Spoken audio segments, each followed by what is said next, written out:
Game changer షూటింగే ఇంకా complete కాలేదు. బుచ్చిబాబుతో movie ఇంకా స్టార్ట్ కాలేదు. ఈలోపే సంజయ్ లీలా భన్సాలి దర్శకత్వంలో రామ్ చరణ్ కొత్త చిత్రం షురూ చేస్తున్నాడు అంటూ రూమర్స్ మొదలయ్యాయి. ఈ వార్తల్లో ఎంతవరకు నిజముంది? హిందీ ఇండస్ట్రీ టాప్ డైరెక్టర్తో తెలుగు టాప్ హీరో సినిమా ఉంటుందా? సంజయ్ లీలా భన్సాలి ఈ దర్శకుడికి ప్రపంచ వ్యాప్తంగా అభిమానులు. బిగ్ స్క్రీన్ కోసమే సినిమాలు తీసే అరుదైన దర్శకుల్లో భన్సాలి ఒకడు.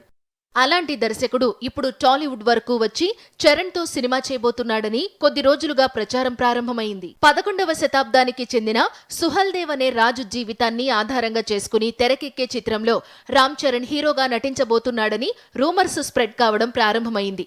అయితే ఈ వార్తల్లో ఎలాంటి నిజం లేదని మెగా కాంపౌండ్ కన్ఫర్మ్ చేసింది.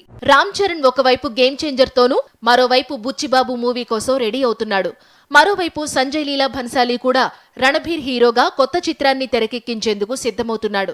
ఈ దశలో ఇప్పటికిప్పుడు చరణ్ భన్సాలి కాంబినేషన్లో సినిమా అయితే ఉండకపోవచ్చు.